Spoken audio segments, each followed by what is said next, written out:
Hello అండి. Welcome back to our channel Sudha's corner. మీరందరూ ఎలా ఉన్నారు? ఏం చేస్తున్నారో నాతో తప్పకుండా షేర్ చేసుకోండి. మరి ఇవాల్టి మన వీడియోలో అంటే ఇప్పుడు ఆషాఢ మాసం కదండీ! రాబోయేది శ్రావణ మాసం. తమలపాకులు చాలా ఎక్కువ యూజ్ చేస్తూ ఉంటాం. అందులో చలికాలం. సో, జలుబులు, దగ్గులు ఇలాంటివి కొంచెం త్వరగా ఇంపాక్ట్ అవుతూ ఉంటారు పిల్లలు. సో, వాళ్ళందరికీ యూజ్ అయ్యేలాగా ఒక రెసిపీ నేను చెప్దామనుకుంటున్నానండి. ఇది తమలపాకుల రైస్ అనమాట. ముందుగా ఒక డ్రై ప్యాన్ తీసుకుని అందులో 2 టేబుల్ స్పూన్ మినపప్పు వేసుకొని ఫ్రై చేసుకోవాలి. అది కొంచెం ఫ్రై అవ్వగానే అందులో వెల్లుల్లిపాయలు యాడ్ చేసుకోవాలి. ఇక్కడ నేను చెప్తున్న కొలత 1½ కప్ కుక్డ్ రైస్ కోసం అండి. దీనికి నేను 2 టేబుల్ స్పూన్ మినపప్పు తీసుకున్నాను. అలాగే 8-9 వెల్లుల్లిపాయలు తీసుకున్నాను.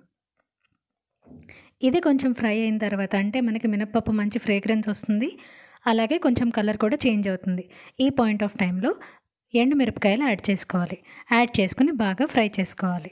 ఎండుమిరపకాయ కలర్ చేంజ్ అయ్యే దగ్గర కొంచెం మనం తెల్ల నువ్వు పప్పు 2 టేబుల్ స్పూన్స్ యాడ్ చేసుకోవాలన్నమాట. దీన్ని నువ్వులని కూడా అంటారు, తెల్ల నువ్వు పప్పు అని కూడా అంటారు. సో, ఇది 2 టేబుల్ స్పూన్స్ మనం యాడ్ చేసుకోవాలి. యాడ్ చేసుకుని ఇది బాగా ఫ్రై అయిన తర్వాత నువ్వులు మనకి పేలుతాయి, అంటే పాప్ అవుతాయి. సో, ఆ పాయింట్కి వచ్చిన తర్వాత దీన్ని కట్టేసి బాగా చల్లార్చుకొని దీన్ని పొడి కింద కొట్టుకుని పక్కన పెట్టేసుకోవాలి. సో, మనం చేసే తమలపాకుల రైస్లో మెయిన్ ఫ్లేవర్ అంతా ఇక్కడి నుంచే వస్తుంది. ఆ తర్వాత ఒక బాండి పెట్టుకుని అందులో కొంచెం ఆయిల్ యాడ్ చేసుకుని కాసిన వేరుశనగ గుళ్ళు అందులో వేసుకుని ఫ్రై చేసుకోవాలి.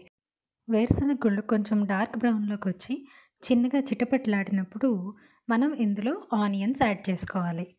ఆనియన్స్ యాడ్ చేసుకున్నప్పుడు కూడా పెద్దగా ఎక్కువసేపు కుక్ అవ్వక్కర్లేదండి. లైట్గా కుక్ అయ్యి ఆ పచ్చివాసన పోయి లైట్గా ట్రాన్స్లూసెంట్ అయితే చాలు మనకి. సో, ఇది బాగా ఫ్రై అయిన తర్వాత ఇందులో మనం చిటికెడు పసుపు, తగినంత ఉప్పు యాడ్ చేసుకోవాలి. యాడ్ చేసుకుని బాగా కలిసేలాగా దీన్ని మనం ఫ్రై చేసుకోవాలి.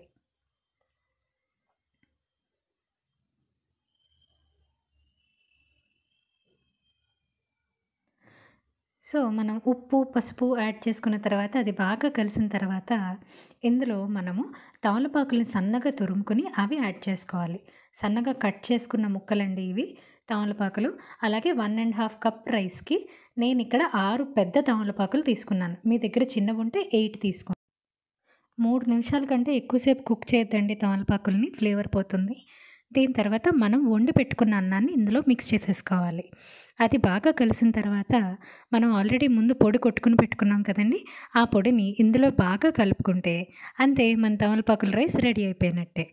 ఈ రెసిపీని మీరందరూ తప్పకుండా ఇంట్లో ట్రై చేసి ఇది ఎలా వచ్చింది అనేది నాతో కమెంట్స్లో షేర్ చేసుకోవడం అస్సలు మర్చిపోకండి. అలాగే మీకు కనుక ఈ రెసిపీ నచ్చితే మీ ఫ్రెండ్స్ అండ్ ఫ్యామిలీతోటి ఈ వీడియోని షేర్ చేయడం అస్సలు మర్చిపోకండి. అంతేనండి ఇవాల్టికి. ఇంకో మంచి వీడియోతో మనం మళ్ళీ కలుద్దాం. అంతవరకు please like, comment, share and subscribe.